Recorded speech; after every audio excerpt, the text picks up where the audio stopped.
Great taste. Sweet. Sour. So good to taste.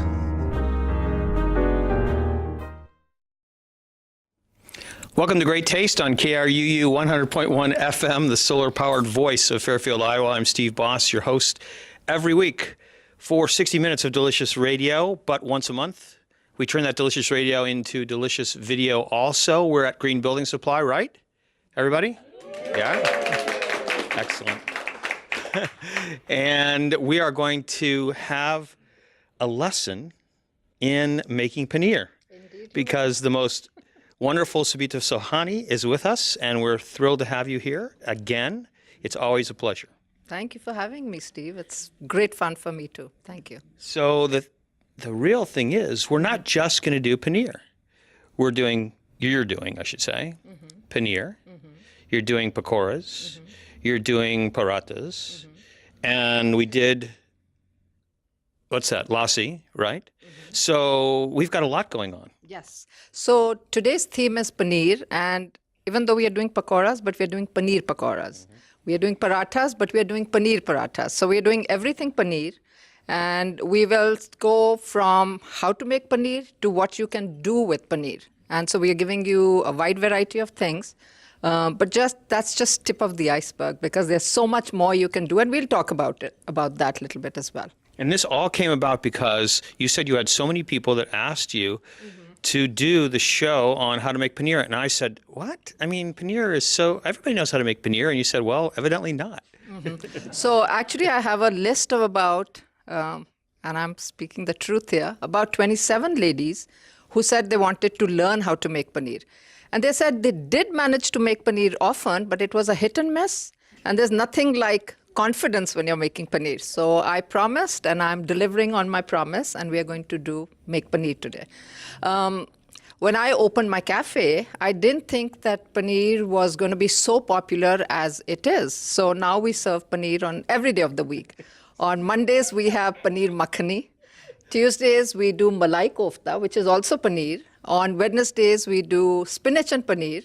And on Thursdays, we do peas and paneer. So that tells you, how popular paneer is. So it's a good idea to know how to make it. But on Friday is a very traditional meal. So there's no paneer there, but we do a yogurt-based lentil balls, still in the milk category of things, but not paneer. Right. And this is all at Sabi's Cafe. It's all at Sabi's Cafe, yes. Open 12 to 1:30, Monday through Friday. Yes, 12 to 1:30, Monday to Friday.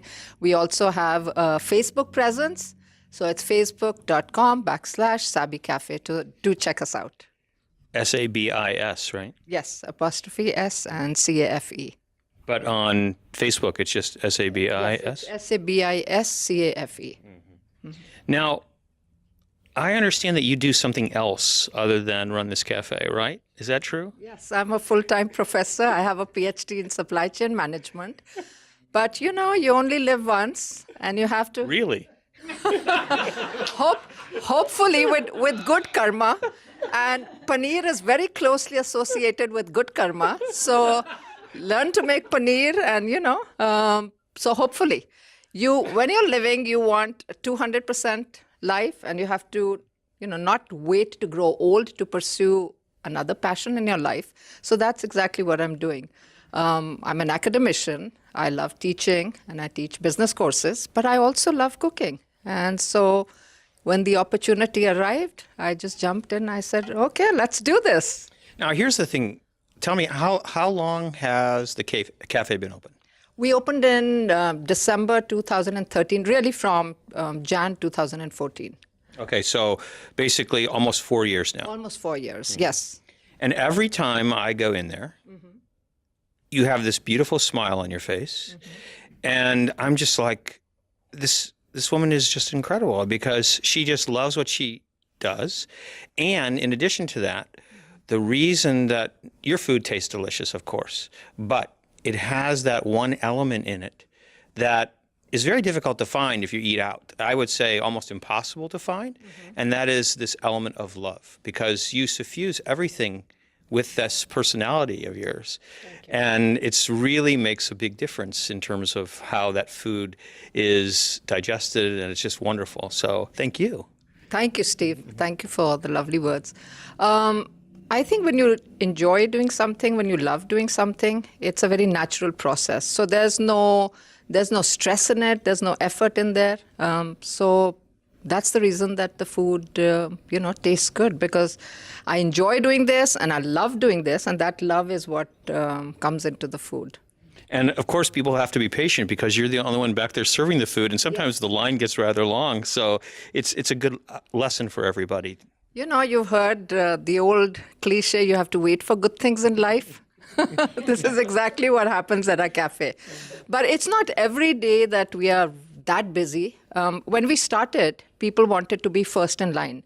So as a result, from 12 to, let's say, about 12:30 or 12:45, we would serve 30, 40 people. But now I think now if we stagger it, so people are walking in at 12, 12:15, 12:30. So we don't have a line anymore, because there are a lot of people who think there's going to be a huge line, because people have understood that we can stagger. You can walk in, we make enough food. So if you come in any time from 12 to 1:30, you should be able to get food. There's still a line. There's still okay. How many people know that there's a line? There's a few people that know that, right? So that's okay. You want there to be a line. So Yes, of course, because I'm cooking with love, and I want people to come and appreciate the food and enjoy the food. And it's not too much fun if you don't have too many. Fortunately, we haven't had too many of those days. But I don't even want to have any of those days, because every day the food is cooked fresh. So it's not that the food is recycled or used as it is in many other places. So we want to make sure that we cook fresh food, you get fresh food, and when you come in, you eat the food, and hopefully we get done with that food. Okay, so you've been on the show many times, and of course we've talked about your background in terms of India and where you came from and everything. But just really briefly, how about just telling everybody a little bit about, because we don't remember, our minds aren't that strong anymore. So Paneer does a body good. So I'm glad we're making paneer today. So I was born in India, and pretty much all my life I've been in India. I used to, of course, live in India. And then about 27 years back, I came here. But when I was in India, I grew up in a house where food just happened naturally every single day. And we always had, fortunately, our house was the hub where all the cousins would show up and all the aunts would show up. My father had 10 siblings. My mother had 6. And each had a couple of kids. And when I say couple by Indian standards, at least 5. So that gives you an idea of, the amount of cousins I have and nieces and nephews now. So everybody would just come, and my earliest childhood is just sitting at the dining table, and my mom, my aunts, somebody or the other was always cooking. And as kids, we just waited for the next dish to be prepared. And I also remember that when I was younger, I used to actually sleep with my grandmother, just because she was the cuddly bear. It was just fine. I'm from a place called Dehradun, foothills of the Himalayas. It was really cold there. We didn't have any heat, as we don't still in most Indian households. So it was just nice. And one of the last 2 things she did every evening was prepare yogurt and make paneer. So I remember every evening she would, finish. Her last job was, and I would keep saying, come to bed. And she would say, 1 more minute, because she's preparing yogurt. So that's childhood. When I grew up and I finished my undergrad and master's, I actually was a trainee with a chain of hotels in India, where I had this wonderful opportunity to go to different departments of the hotel. The hotel is one of the leading hotels of the world.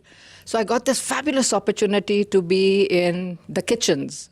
The Oberoi, right? This is the Oberoi. So that was an amazing experience, because I went to the bakery. Most trainees would show up at 6:37.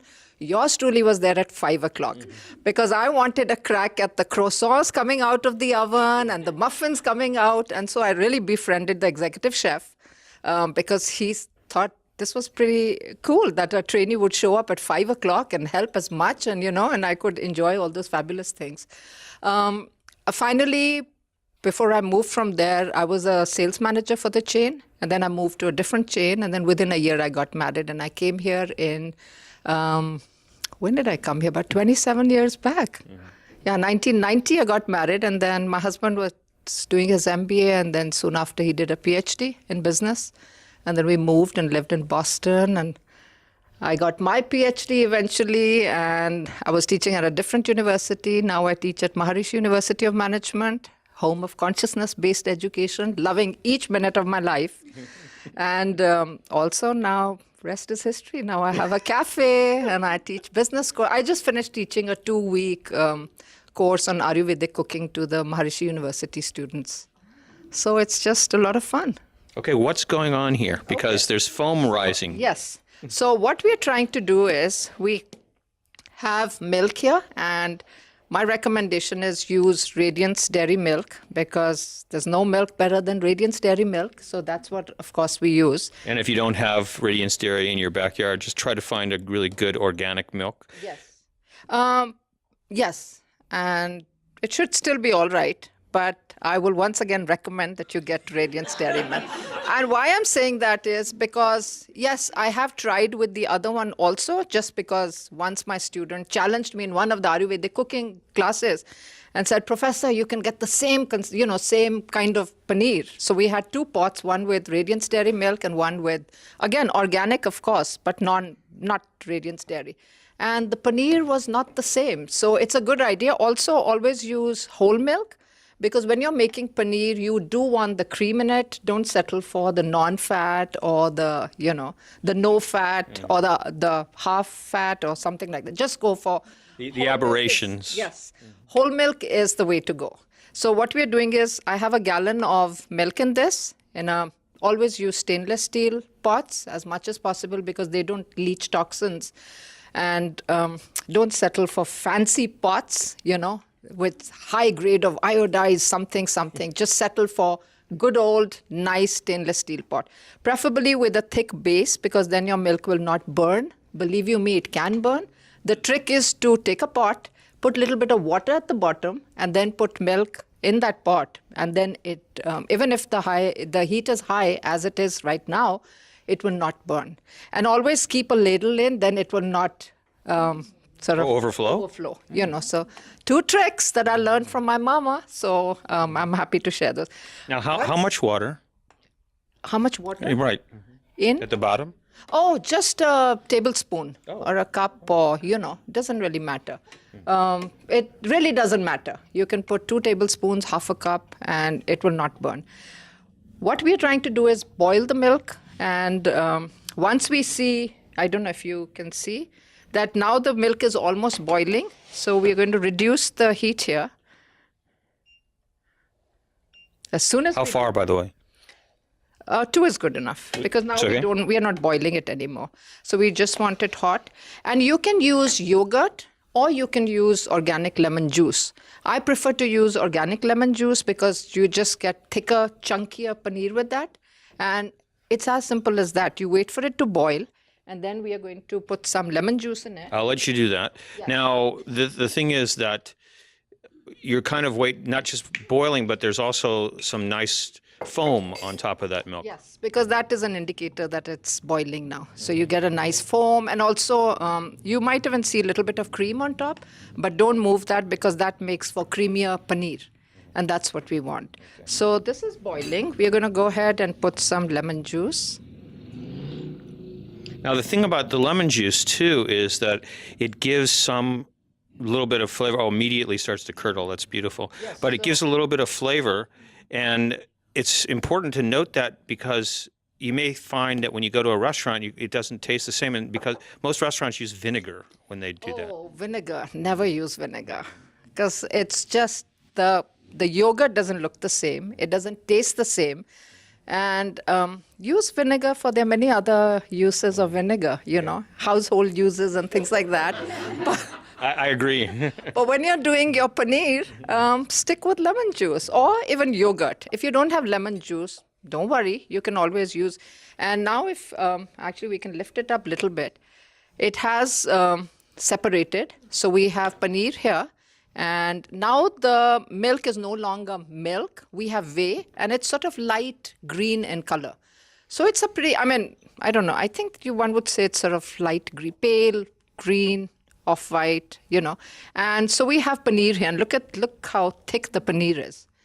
And now I'm sure you're probably wondering, so how do we get from this consistency to, let's keep moving, Steve, to this consistency? So what we do is we are going to switch off the heat, and we'll just let it sit in this for about a minute or two. And after that, we are just going to strain it, and that's it. This is paneer. But what we are going to do is get a nice muslin cloth or get a nice cheese, some cheesecloth. We're going to strain it in that and then make a tight knot. Make sure we drain all the water and put a plate on top and something heavy. So, if you have, a big pot or something, you can and let it sit, for some time. Within, I think, about an hour or something, you can start cutting it into any shape you fancy. Here we have some rectangles that we're going to make pakora. So it's the same paneer. And just look at this. So it's really soft. And it's the same paneer that we are going to use for pakoras. This paneer today we will use for parathas. So whole wheat Indian bread. And I didn't do it before because I wanted to take you through the whole process. So we'll strain this. And then we will use this paneer to make paneer parathas. And then the other paneer we are going to make pakoras with. And this is chickpea flour, also called garbanzo flour, also called besan. So in India, in Hindi, we call this besan. So we are going to use that as a batter for our pakoras.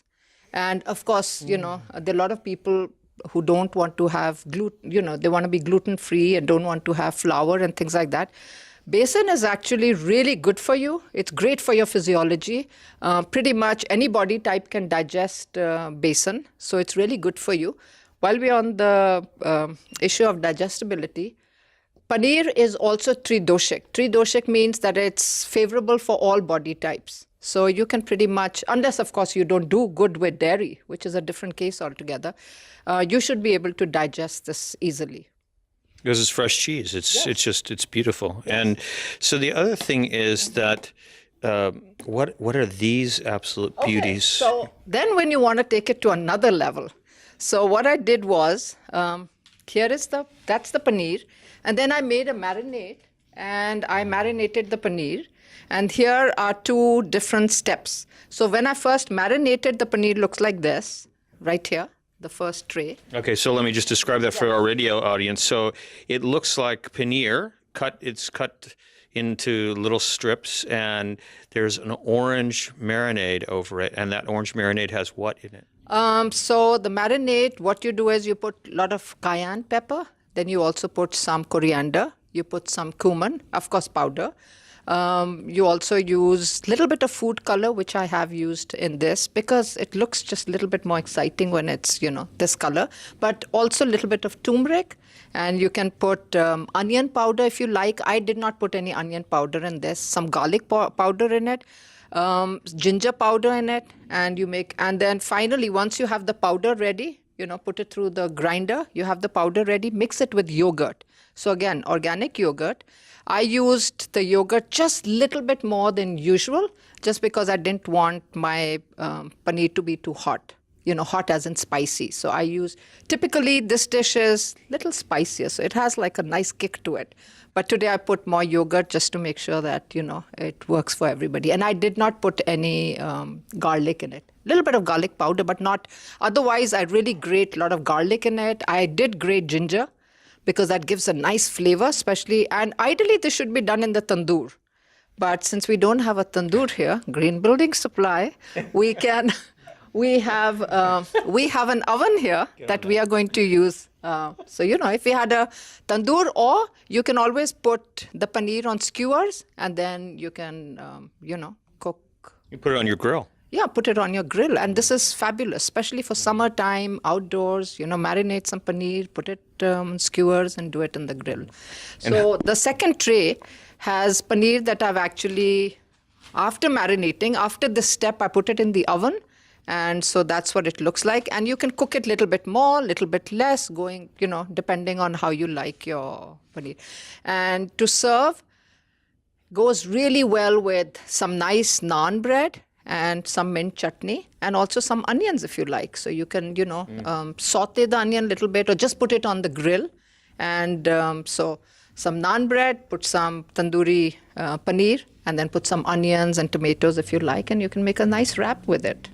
It looks so good. So taking it from the step where you've marinated it, so about how long should it marinate? I marinated this for 4 hours. So I did it today for 4 hours.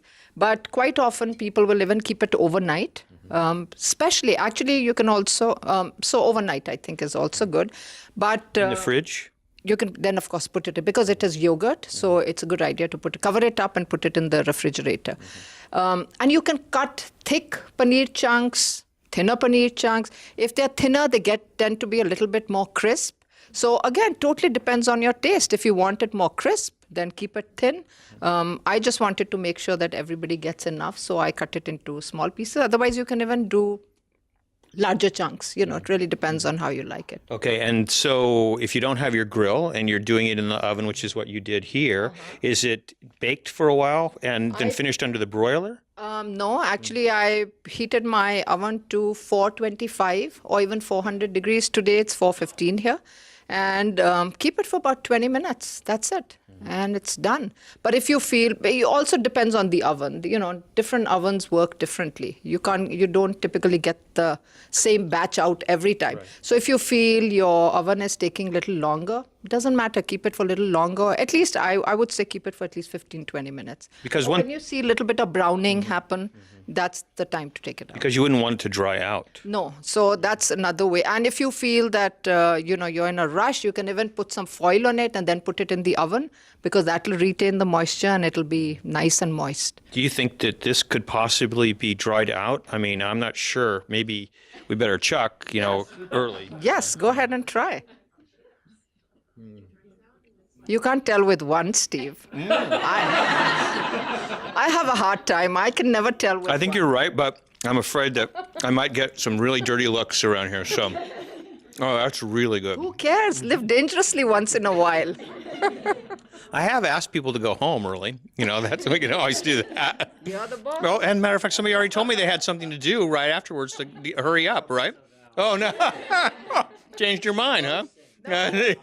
They all changed their schedule, and I'm so flattered that they did, and they're all here. So nobody moved till you've got a couple of pieces of the paneer. Yes.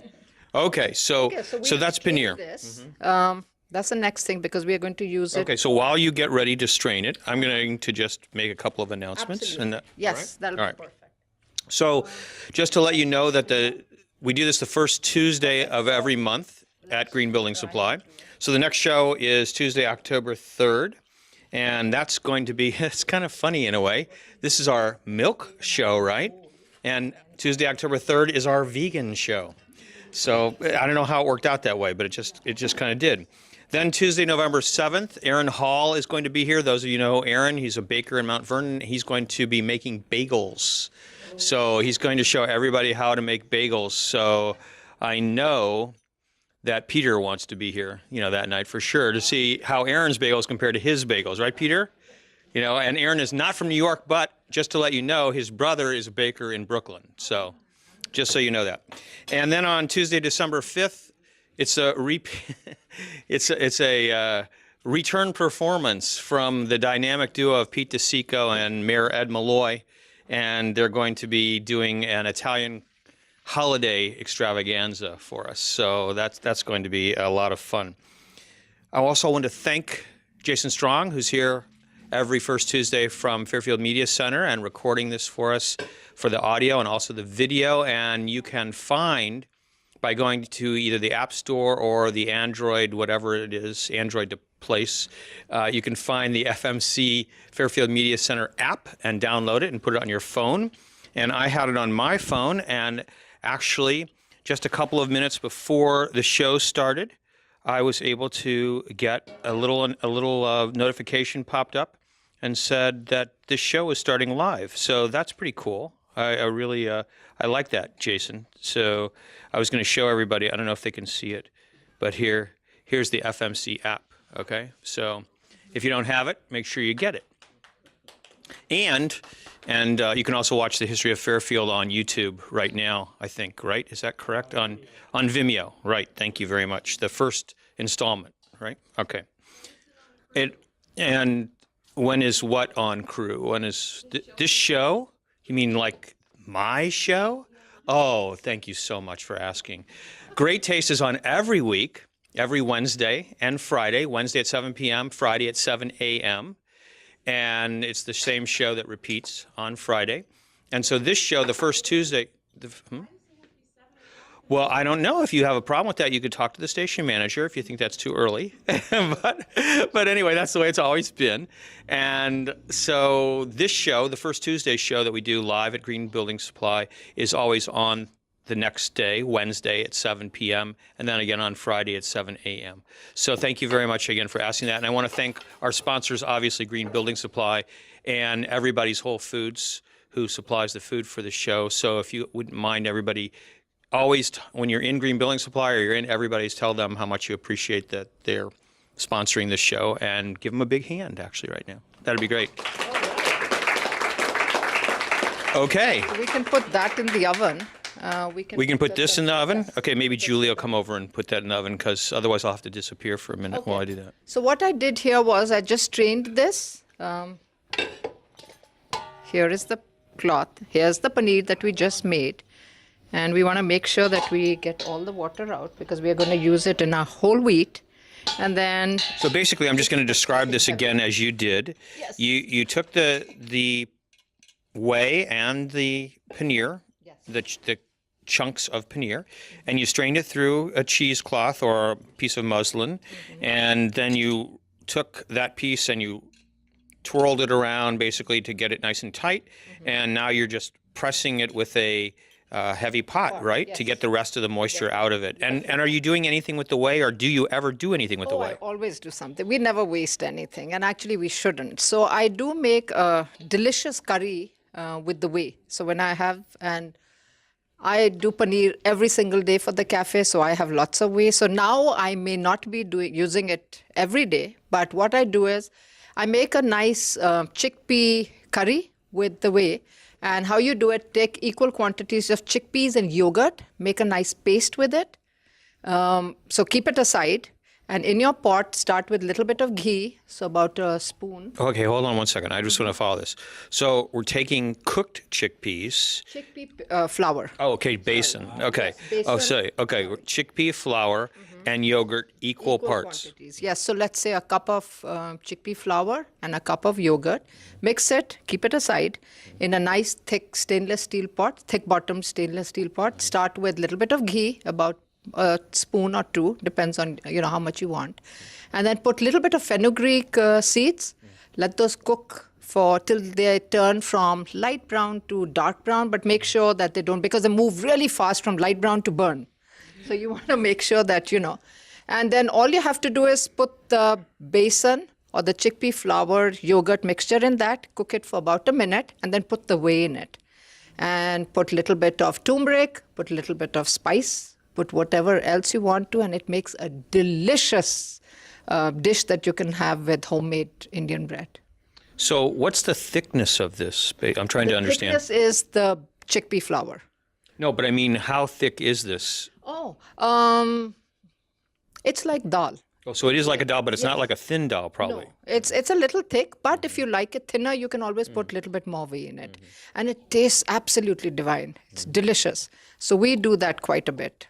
So do you have any hints? Because I want to just say that I think that one of the things that I've noticed that when I look at your cooked spices, for example, and my cooked spices, that yours are always much darker than mine. And I'm too scared, actually, because it's like, I want to get them off that heat or add the other ingredients because I'm afraid they're going to burn. And it looks like your timing is a lot better because, your spices are always really... Of course, right. Yeah. So your concern is that they are not done enough, you think? Yeah, I'm concerned that I'm not getting the most out of them because I'm too worried about burning them. So number one, always use fresh spices. always use whole spices. So it's a good idea to buy from a place where they have good turnover, and then, a lot of fresh spices that you can buy. Always buy in small quantities. Put them in sealed glass jars. Make sure that there's a tight. If you come to my cafe, you will notice, because it's a small cafe and everything is visible, you'll see that all my spices are in glass jars and they shut tight. Then when you start cooking, make sure that, so it's a good idea to use all senses when you're cooking. So when you're roasting your spices, there's going to be a nice aroma. You can smell that. Then you can see that there's going to be a distinct change in the color. So let's say we are cooking with cumin. So from that light beige color, when it starts to turn a little bit brown, there's also, you will see that there's a little bit of action going on in the pot. There's sort of little jumping around and things. There's that nice smell that that your cumin is done. So that's the main reason. So when I make rice, we'll put black cardamom in it, we'll put bread. So I actually roast all that little bit, and then I put my water to make my rice. So that infuses the flavors really nicely. And that also darkens the color, because when they're cooked properly, obviously the color will change. The cumin will be a little darker.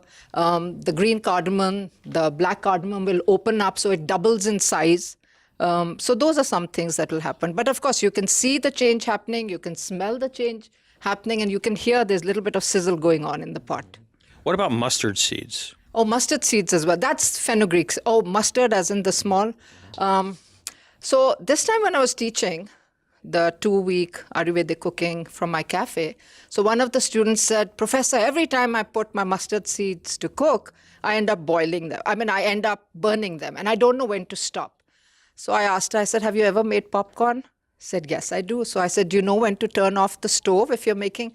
And she said, "Yes." I said, "When do you do it?" She said, "When I don't hear the popping anymore." So I said, that's exactly what you do with mustard seeds. When you don't hear any sizzle. Also, when you're cooking with spices, don't start from a high temperature, Start with something medium or low. And then, with practice, it should be quite all right. Ideally, obviously, you will not burn, but sometimes it takes a little bit of practice. And are you putting a lid on when those mustard seeds are popping? No, I think I enjoy them. They're just flying all over, and it's such a dance going on in the pot. And why would I just deprive myself of the pleasure? Okay. So I love it when the mustard seeds are jumping all over and singing, and it's fabulous. Okay, so I'm going to tell my wife, because she's always cutting the song off, because she's covering those mustard seeds. They're singing, they're expressing themselves. She's probably particular about her kitchen shouldn't show the mustard seeds all over. I take pride in my kitchen showing mustard seeds everywhere. Right. So that's the difference. The intention is, of course, honorable in both cases, but I like to let them do their thing. You're listening to Sabita Sawhney on Great Taste. We're live from Green Building Supply right now because it's the first Tuesday of the month, so we're live every first Tuesday. And the show that many of you are actually listening to, though, is on KRUU 100.1 FM, the solar-powered voice of Fairfield, Iowa, where every Wednesday and Friday you can listen to Great Taste, 60 minutes of delicious radio. I'm Steve Bosch, your host for the show. And right now, let's get back to Sabita. Okay, so I want to show you the finished paneer that we just made.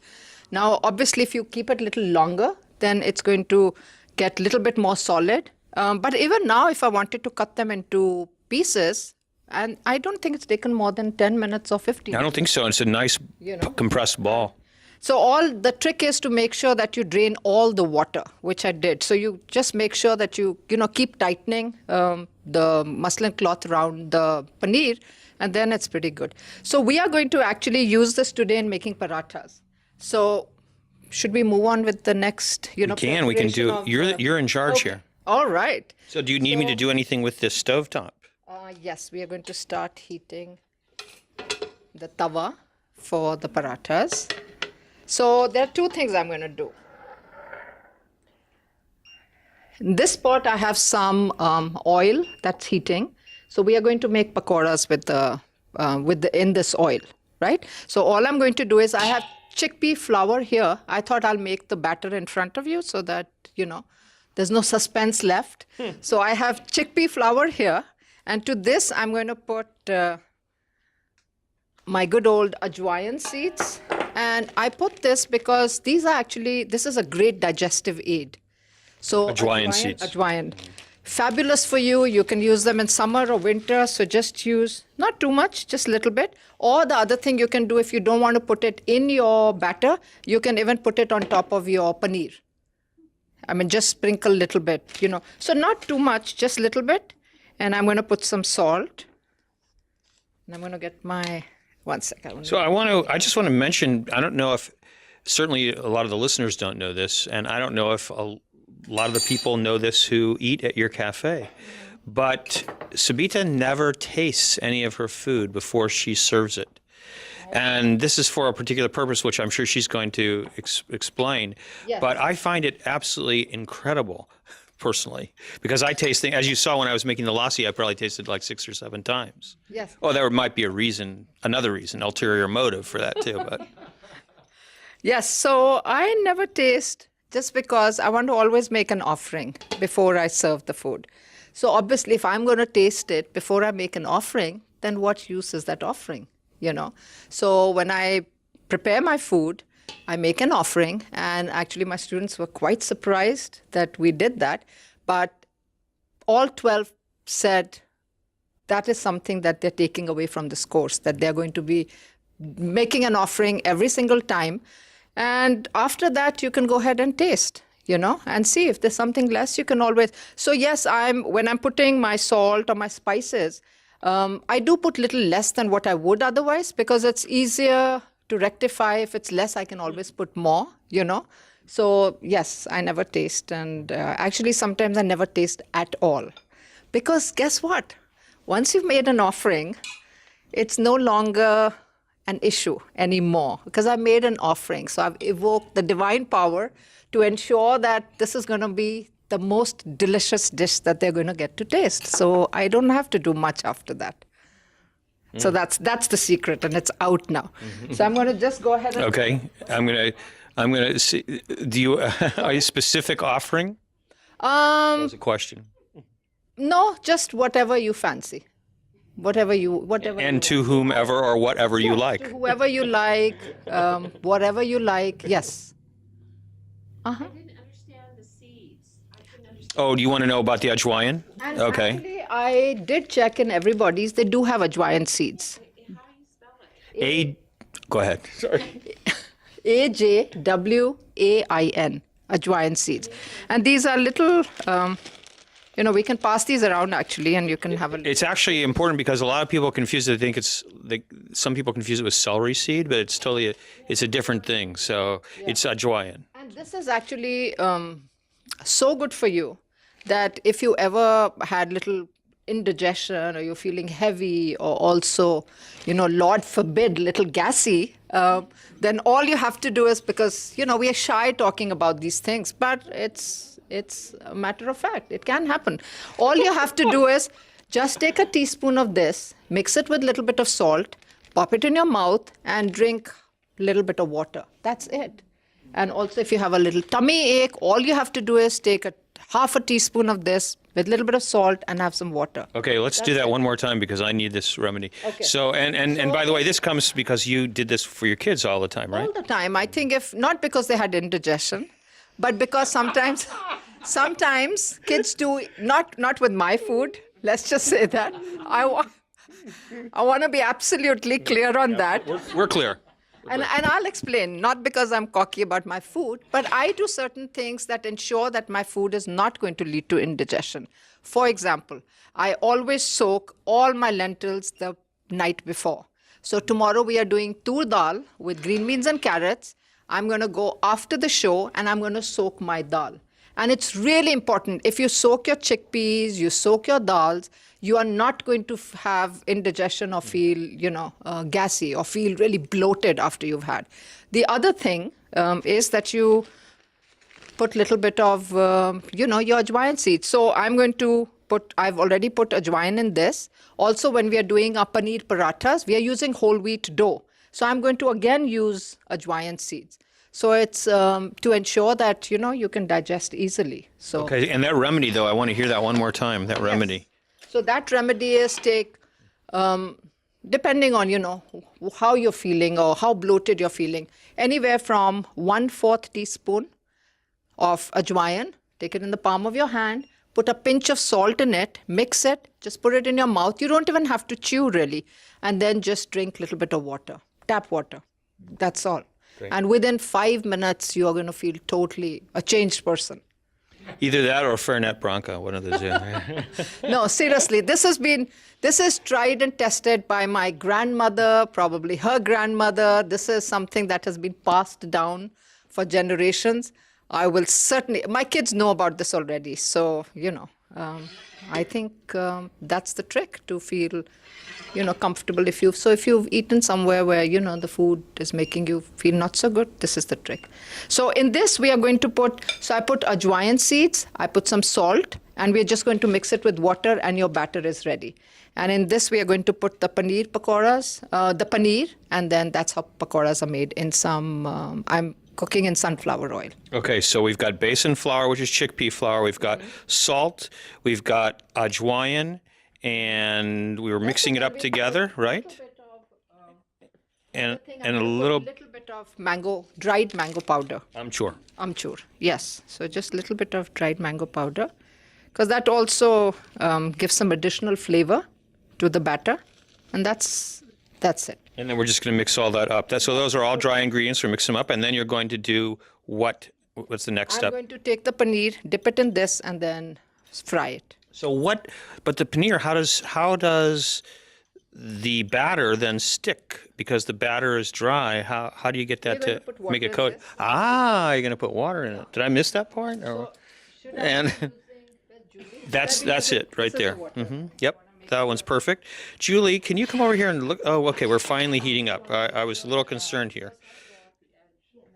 Yeah, you're right. I gotcha. Okay, so I've got to make sure that the pan, is off the edge so that it gets the whole surface on the burner. Excellent. Thank you so much. Julie Stumo is indispensable here every month. Thank you so much for helping us. Okay, so what's this batter going to look like? Is it going to be very thick or what when you finish? So that it can coat. So yes. Coat the paneer, so it's going to have a thickish consistency. No, you don't want a very runny, because we want it to stick to a paneer. So just mix it nicely. So actually, this could be a great batter also for somebody. You could use it for vegetables, like if you wanted to make a vegetable tempura. Oh, absolutely. Actually, today the theme is paneer. So I'm just using, the batter for paneer pakoras. But you can make vegetable pakoras. You can use cauliflower. You can use zucchini. You can use eggplant. You can use onion. Whatever you like. So this is a great batter. Also, most people can enjoy the chickpea flour, Flour, etc. A lot of folks don't do so well with. So I'm going to make it. Now, this is too thick, so we want to... right, so I bet it's going to it's going to be more like a little bit of maybe pancake batter? Like pancake batter, yes, totally. And actually, we can make pancakes with this. We can make this... Can you use the whey instead of water to mix? Actually, I have never tried that. Perhaps you could, because it is liquid. Good point. We will test this, but I have not. Okay. I am actually very traditional. The way I cook, I do most traditional things. My cooking is just the way things were done at my home. And then at my in-laws' home, the way my mother-in-law used to cook is just exactly like this. So I haven't tried the way, but I think it's a good idea. Perhaps it might work. I think it should.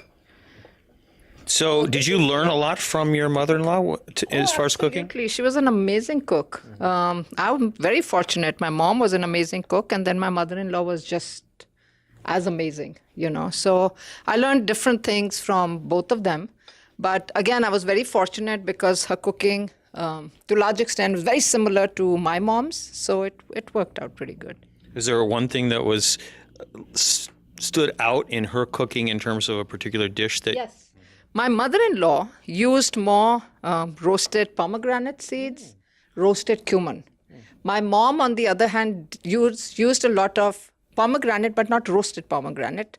And even pomegranate, not as much. So she would use, she would use other spices, but not so much pomegranate and roasted cumin as much as my mother-in-law.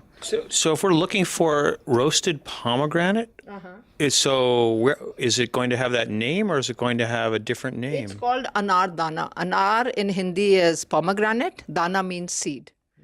So it's anar dana. And you can get it at an Asian store. So I'm just going to make it. Okay, I'm going to be really careful with this. So this is ready. So it's... So it's like a, let me just see. It's like a thicker pancake batter, right? Yes. Okay, good. And now we're going to start doing the... Do we think how's this? We have to test the... We will test it. Okay. And the test is that when you put a little bit in it, just a drop or two, it should jump up really fast. So what Sabita was doing was she was testing the batter in the oil to see if it was at the right temperature. Those of us who don't trust our own instincts will just use a thermometer, and yes, right. I knew I would be very upset if I saw you using a thermometer. Believe me. But at home I'll use a thermometer. And the other thing is that we want to make sure. I'm sure one of the things that you would tell people is not to crowd their pakoras in there, right? So may I just reach for You may. I'm going to give you this paneer, so you have it. We are going to start. Okay. It's So you're as just dipping simple it. as take it, dip it in your batter, put it in, dip it in your batter, put it in. So what she's doing actually is she's dipping it in the batter with her fingers, and this is typical, I think, of most, cooks who who absolutely are in love with cooking because they always want to use their hands because that's how you really know what's going on with your food.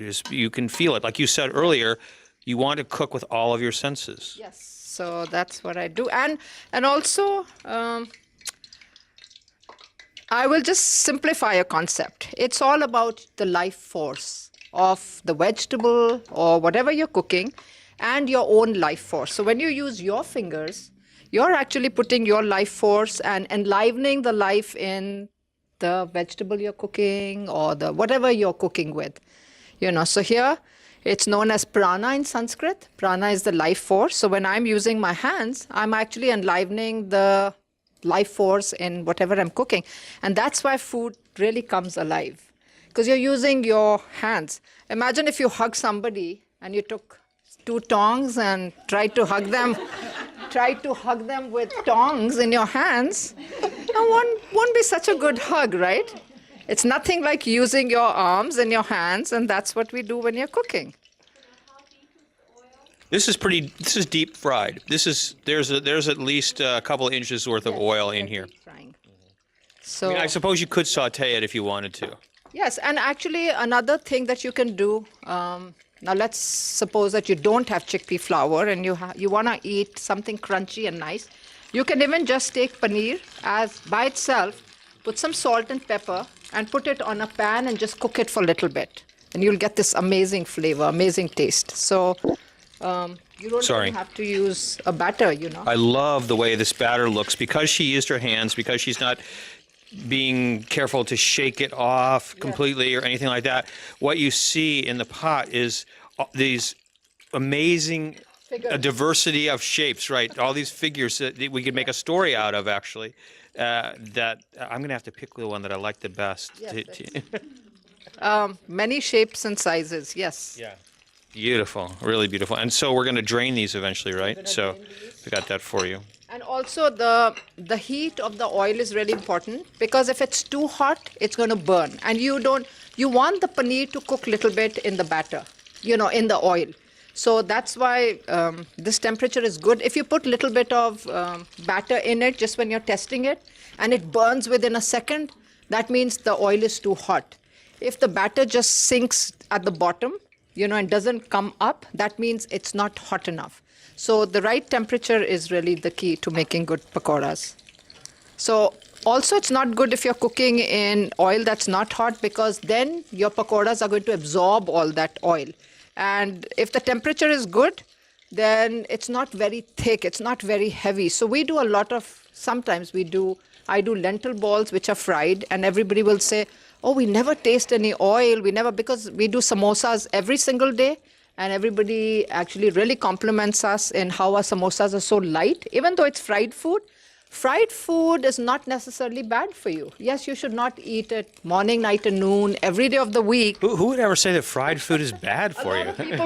A lot of people will say, sorry, I'm on a diet, I'm not eating fried food.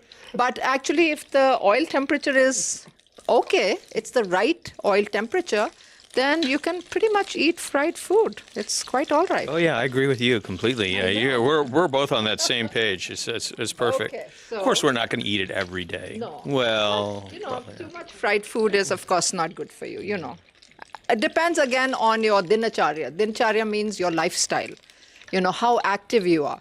If you're really active, you're an athlete, then maybe you can have a little bit more. But if you're sedentary, your lifestyle is, you're not moving around so much, then a little less. So I would say it's worth it to have a more athletic lifestyle if you could eat this. Yes, So totally it's for that. definitely perfect for that. Are we up too high on? We got to turn the flame. Okay, let's turn that down a little bit.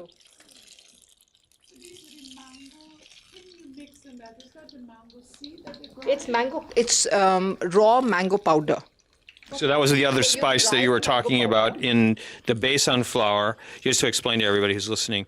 So we've got salt, we've got a little bit of amchur, which is the mango powder, dried mango powder. And yes, it's dried mango, right? And then we have the ajwain. That's it. So dry the mango and then you can grind it.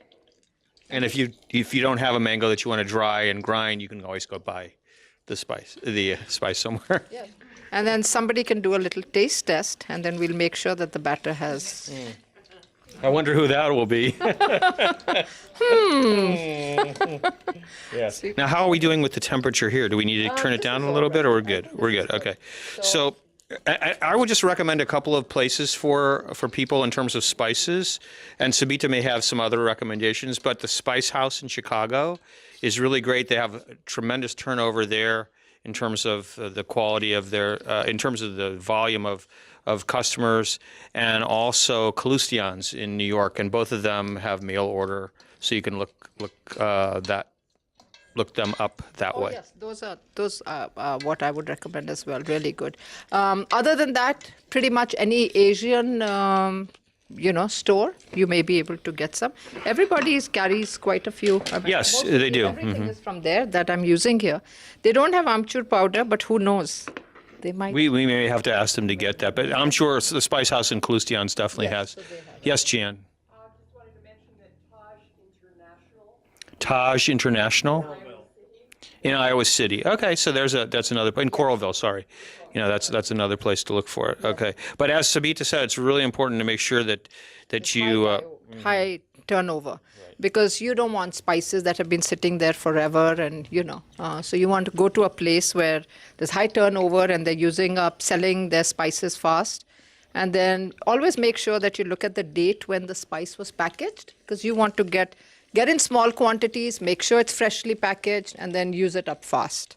So I want you to, Jess, because we only have a few more minutes, I want you to share another secret, and that is that there is a secret ingredient. I don't think it's that secret, careful. but masalas, right? Because Masalas, right? Because that's what distinguishes people's dishes one from the other, how they make their particular masala mixes. Yes. So every family in India has their own garam masala recipe. And that's something I'm not going to share. Because that's a family recipe, that's something which is passed down generations. So yes, make your own masala. And of course, I'm very happy to tell you the ingredients, but I don't necessarily will share the quantities and things like that. So every household, we have a spice mixture, and it's called garam masala. Garam means hot, and masala means different spices put together. And so what we do is we lightly roast many different spices, about 8, 10, depending on, your family recipe. And then you just grind them. And I do it almost on a 2-week basis, because we use up tons of spices. So I have to do it almost every 2 weeks. But again, if you're going to grind your own, don't do a huge big batch, which is going to continue for, months on end. Just make sure you can even keep a little mortar next to you, a little, you can grind, or a little grinder, roast some spices, and just go ahead and grind the spices and use fresh. Nothing like using fresh ground spices there and then. But of course, we have to be, reasonable. Not all of us can, grind spices every day because everybody is really busy. And I think a good way is to do it on a weekly or bi-weekly basis. But the one thing is that if you start to use whole spices in your food and you toast them and then you grind them, you'll never go back because the difference is quite extraordinary between using bulk spices that you buy that are already ground and doing it yourself, roasting it, toasting it at home, and then grinding it. It's amazing. And if you really want to do something really fun, you can do it in the mortar and pestle, right? You can. Yes. So instead of putting it in a coffee grinder, you can actually do it yourself by hand. It's really cool to do it that way. And again, it tastes different because I think it really, not only is it the quality of the texture is different, but also it's the same thing that you were talking about before. It's the attention that you're putting on it. Yes. And sometimes when it's a little coarse, obviously when you're doing it, by hand, it's a little bit more coarse. It has its own flavor. You can literally, taste every spice that you're using in your mouth. Versus if it's all mixed up, never use ready packaged mixed up masalas from the market. So that's one thing. Buy whole spices, but make your own masala and use that because it just has a totally different flavor when you make your own masala. So the question is mortar and pestle. just because my quantities that I'm using, I use a grinder. I use a heavy-duty big grinder to do my masalas. But of course, she's preparing it commercially too, to use in the restaurant. So you can easily do it. Yeah, but you have to make sure that your pestle and your mortar have rough edges. The mortar and the pestle need to have not smooth because it makes your job a lot harder. I'm also now preparing the paneer for the paratha. Because we want. So how do you prepare the paneer for the paratha, and then quickly the paratha batter? If you could just tell us. What I'm doing is I'm squishing the paneer that I very carefully made into a tight ball to show you that we can cut pieces. But now I'm squishing it back, so you don't have to make it into a tight ball if you're going to use it for paneer. And in this, I'm going to put some salt, and I'm going to use a little bit of ajwain seeds. And I have this is amchur powder. We can put a little bit of this. So a little amchur salt and your ajwain seeds are right here. And this goes into the paneer. Without your ajwain seeds. They're that good. That's a new one on me. So, and then really quickly about the paratha batter. The paratha, what I'm going to do is I have whole wheat flour here that I've actually made a dough with. And this is just whole wheat. From everybody's. That's it. Whole wheat with water. Make it into a nice dough. Roll this up. Stuff it with some paneer. Then roll it out and you make a paratha. Okay, so it's 100% whole wheat flour. Yes. And are there other kinds of? Actually, this is chapati flour, I have to say, because 100% whole wheat is actually coarser. And it's better to use 100% whole wheat because it gives you lots of fiber and that's good for you. So it's a good idea to, not go for very fine flour. But this is chapati flour from everybody's. Sabita, I want to thank you so much for being here and for helping us learn a little bit about making paneer and pakoras and parathas and also all about the spices and marinated paneer. And those of us who are here are about to have an amazing treat because we're going to get to enjoy all of these things. So Sabita Sawhney, who is not only the chef and proprietor of Sabi's Cafe and the Golden Gate Building, but is also a professor at Maharishi University of Management. Thank you again. Thank you very much. Thank you for having me here. You've been listening to Great Taste on KRUU 100.1 FM, the solar-powered voice of Fairfield, Iowa. Great taste. Sweet. Sour.